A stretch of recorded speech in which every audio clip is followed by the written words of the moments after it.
Welcome to another episode of Breaking into Cybersecurity, where today we have Catherine Ullman, who will be sharing her amazing experience in digital forensics and getting in all the ones and zeros of that aspect of cybersecurity.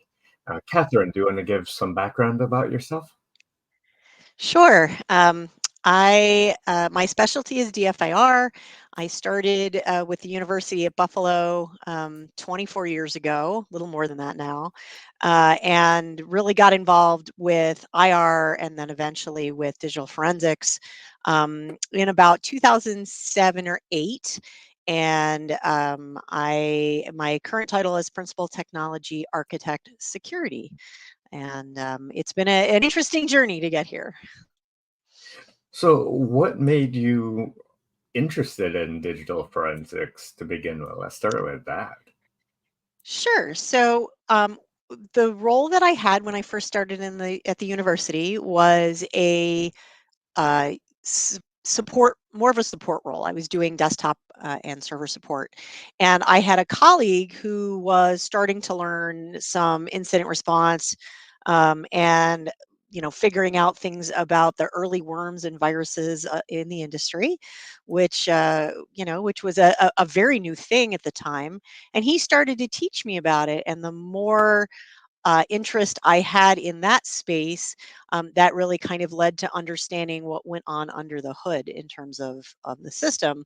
And that led to an interest in digital forensics, which worked out very well because the university decided they needed a forensics for compliance program, which I wound up building. So that's kind of how I went from just the support space to ultimately, and I really shouldn't say just, right, because support is incredibly important. And for those who are in the trenches struggling out there, I'm with you. I get it. So for those that might be interested in transitioning, like you mentioned, from the sport space into a field like DFIR, what are some of the recommendations that you might have for them? So it's a challenging space to move into. One of the things you really need to understand very early on is that there are a variety of different parts of digital forensics. So, for example, there's digital network forensics. So, picking apart network packets and understanding that piece of it. There's also what we often refer to as dead box forensics, and that's where you're going to look at evidence that's on a hard drive. There's now cloud forensics. So, there's first of all, the most important thing I think is to understand that there are all these different areas, and they're all interconnected. So, I've had people ask, where should I start? And my answer is whatever interests you, because they're all interconnected. No matter which one you pick, you will get a good start. So if you're sort of floundering around and you're not really sure, DFIR Diva offers a bunch of resources out there to start to learn about different kinds of forensics. If you're lucky enough to be coming to DEF CON, Packet Hacking Village has some amazing hands-on stuff that we do, where you learn a little bit about Wireshark and looking at network packets. If you're interested in cloud, there is some online. Microsoft offers some free training in that space. So it's really picking what interests you and going in that direction. Um, in terms of dead box forensics and looking at file systems and operating systems, the first thing that you really have to understand are exactly how file systems work and how they work with the various drive form factors, and that's really challenging, and it was something I didn't really understand when I first jumped into this. So I think those are the things where I would start is, sort of pull on that thread a little bit and see which of those things interest you and then follow the tea leaves from there. Well, let's kind of talk about that because we Sure. initially had this conversation about what is file systems, and Sure. today, where most people are using tablets and phones, they just see everything in a blob on their device, and they Right. might not understand the underlying file system that goes there. How should Sure. folks go about learning file systems? So again, it's tricky. There are some resources, like I said, some of the things that DFIR DIVA offers in terms of learning the beginnings of forensics do touch on file systems. There are some books out there that talk specifically about file systems, but sometimes the best way is to get some kind of hex editor and just start poking around and looking at what you can see, right? So something like FTK Imager, which is a free tool that is downloadable, will Mhm. allow you to view the file system and the data on your hard drive. And if you use the default settings, it doesn't allow you to make changes, which is ideal when you're first learning. Um, but yeah, that's kind of where I would start. And file systems, for anyone who's not familiar, we're talking about things like the FAT file system or the NTFS file system or EX2, 3, 4 varieties. And that's, we typically find that in a Linux space. So that's the kind of thing we're talking about. Great. So for folks now, so they understand the file system, they're starting to look at DFIR Diva. What are Mhm. some of the fundamental skills that they should need as you're starting to analyze forensic data? So critical thinking skills are absolutely top of the chart.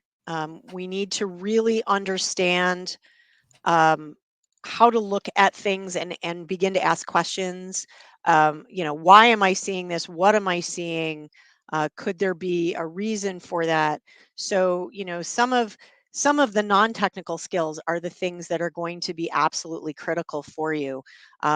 Being patient. All of these skills require immense patience. There are things you can do with file system forensics that are very easy and button clicking. But there are other things that are trickier, and you need to have immense patience because in some cases you're going to spend hours just parsing through looking at things. I certainly have spent time going through images because the case that I was working, they were looking for something specific. So how do you find that? Well, in some cases, you look through every single image on a machine. Sometimes your tools can narrow it down, sometimes they can't. So critical thinking skills, patience for sure, attention to detail, because in many cases, you're going to be looking for very specific details. Yeah, for example, recently I was using Splunk to do a presentation and I didn't know SPL. So one of the things that I did is just I tried to type out different queries that it would be able to look for within the indexes used there. That Right. might be a tool for like cloud forensics and things like that once you have all the logs that come in. But Yes. it was a lot of how would a threat actor do something and then go find the things that they would need to do in order to execute on that. Um, Hmm. any other recommendations on how someone might show proficiency in these tools if they haven't quite had a lot of on the job experience yet? So again, I think learning how to take an image of something small, a thumb drive perhaps, and learning how to sort of parse through that as you're going. You'll take classes or you'll read things and you'll start to understand how to look for certain features, right? So perhaps registry entries. And if you can show either with maybe screenshots or some written comments about, I found this, well, what does that mean, how did I find it, being able to articulate what you found and why you found it and why it matters or why it could matter, I think are some great ways that you can illustrate that you understand proficiency with the tools. I think probably the most important thing with regard to the tools to understand is that um, understanding this material really should be tool agnostic. Because if you're serious about doing digital forensics, if you just know how the tool works, I mean, it's important to understand the tool, but if you only understand how a tool works, you do a disservice to yourself and to whatever case you're trying to work. And if you wind up going into, say, law enforcement or working with law enforcement, that can actually bite you. So, so I think the critical thing is to realize it's not proficiency with the tool per se, but proficiency in terms of how to investigate, what to look for, that kind of thing, and why you're seeing the data you're seeing as opposed to the tool itself. The tool should be a means to an end.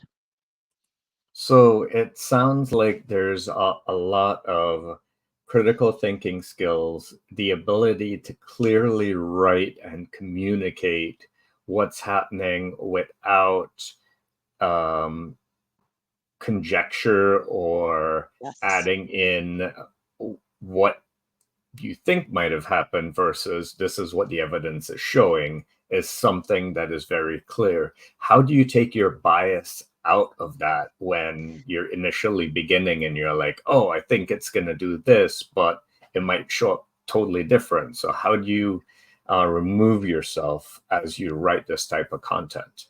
So I think that bias is inherent, and I think especially when you're first starting, you're going to have expectations, and I think that's okay. But I think as you move on, hopefully, you'll start to understand why your expectations were accurate and why they perhaps were not accurate. When you become somebody who's actively doing this in the field, again, you can't completely pull yourself out, but you have to resist the urge to say things like, I believe this is what happened, or this evidence appears to be XYZ, and stick to there was this evidence, period, right? Stick with purely factual information. And unless you're considered an expert witness and you're literally on a witness stand as somebody who can take those pieces and put them together, because that's in fact what you're being asked to do, your entire job is I found this, here is where I found it, here is, what indication this might be. But beyond that, yeah, no conjecture about well, that indicates that this person did a thing. And that's one of the other big challenges, is that forensics is really good at showing what happened, the ones and zeros, in terms of on a machine or in the cloud or on a network, but it cannot tell you things like why somebody did something, who did it. It can't put hands behind a keyboard directly. So understanding what questions it can answer well and what it can't is, I think, equally as important, so that when you're writing reports or you're communicating this information, you don't accidentally include things like that, because they're not the kinds of things that forensics can answer. So, as you're beginning out, there's different types of devices. These devices have different states and different states in which you can and can't gather evidence from. How do you ensure that you're gathering the right evidence in the right state and then also making sure that you're not accidentally deleting the evidence by changing the state of the device? Yeah, so in order to collect evidence, so I presume by state you mean some things are on, some things are off, some things might be sleeping. So one of the tools that uh, DFIR folks use regularly are things called write blockers.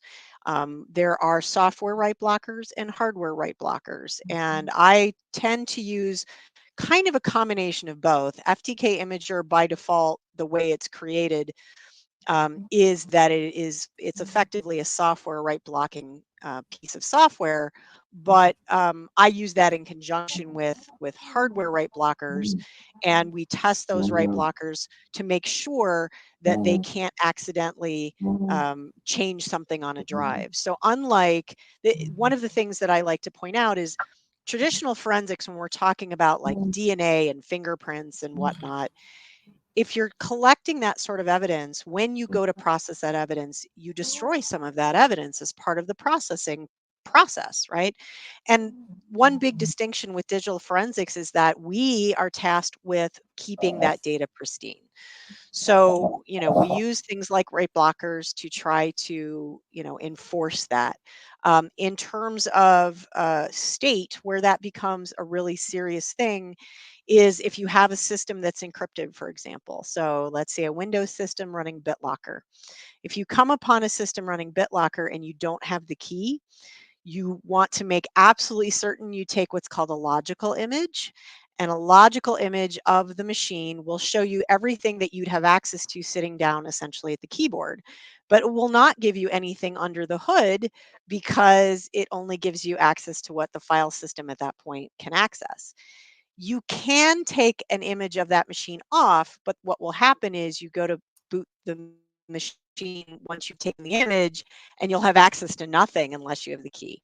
So it is the case sometimes that we do both, right? So even if we know we have the key, we might take a logical image just in case the key doesn't work. If the machine is on. So that's another thing to keep in mind. And in addition, one area I didn't mention, there's also memory forensics. And so memory forensics is something that you would grab when a machine is on, typically not once it's been turned off. So that is something that is incredibly important. Especially in terms of like a malware situation where you're trying to capture something that's hidden, that's running in memory. And the minute you shut the machine off or disconnect from the network, now you've lost all of that information. Yeah, I think things like this, in the beginning, folks often misunderstand, or because they're not aware of it, they might accidentally do something like change the state, or um, for example, if they grab a phone to try to image it and they don't shield it from other signals, it could receive a self erase signal from the owner attempting to destroy the evidence. So, understanding Absolutely. things like how the device can be altered remotely, how it needs to be segregated from the environment, all very important things. Um, would you say that there's specific classes or things that folks should do to really try to up their game if they're interested in this field and they want to advance their skills? Sure. There are a number of options. The company, I think it's called Hexordia, has some inexpensive options. And they've got some amazing training they have there. Again, DFIR Diva offers a list of online things that are either inexpensive or free. If you want to get kind of to that next level, and you're working in a space that is either law enforcement, government, or you're working for a company that does do forensics, because there are some caveats here. There is an organization called IASIS, which is where I got some of my foundational training, and they're nowhere near as expensive as something like SANS, which of course SANS also offers forensics training, and it's very good training, but it's extraordinarily expensive. So, Mhm. if you're working for an entity that can send you to SANS training, or you have the opportunity to do some of their they do a work study program that is cheaper, and if you have that opportunity, that's fabulous. But for folks who don't have those opportunities, those are some other things that places that you can look for some foundational training. And I can't say enough good things about IASIS. It is run by all volunteer folks who are either current or ex law enforcement, typically, who have been doing this for a long time. And as a result, the focus to a certain degree does tend to be on criminal investigations, but they spend a lot more time on the foundations like file systems and drive systems, and making sure that you really understand that before you move forward and start looking for other things, registry items or files or whatnot. So those are the places that I think are great to start with. Perfect. And with regards to any text or um, textbooks that you might recommend, any books that you might recommend for folks looking to learn more as well, any authors that you feel like have really influenced your career? So Brian Carrier has a book called File System Forensic Analysis, which is absolutely spectacular. That is probably considered the gold standard as far as file systems go. It's not a brand new book, but it's very solid and used regularly. So that is absolutely one place that I would recommend. Um, Generally speaking, the other books tend to be they're often focused. Harlan Carvey has some good forensics books out there. There's there are books like investigating Windows systems. If you're specific to Windows, um, but it's going to depend really on what you're trying to do. Um, and what I find is that there aren't necessarily solid books for that cover all the things, right? So you're Mhm. going to read any one of these general forensics books will take you sort of down a path, but then either talk about Windows or Mac or Linux, and then you're going to need to do a deeper dive once you kind of get to which of those things. Same if you go cloud, right? Because each cloud platform is a little different in terms of how they work. Mhm. Same with networking. So um, I think it really kind of depends at that point. Okay. And for those that are trying to figure out which might be easier to get started with, do you think like device forensics, OS forensics, cloud forensics, I anyone has a easier point of entry? I think that like what I would call dead box forensics. So imaging a local machine is probably the easiest in the sense Mhm. that you don't have to have anything special. The tools that are available for free will allow you to begin and poke at things. Um, oh, and one more text that I forgot to mention. Brett Shavers just came out with a new book that should be very helpful to a lot of folks who are doing investigations. Let me just find the title of that.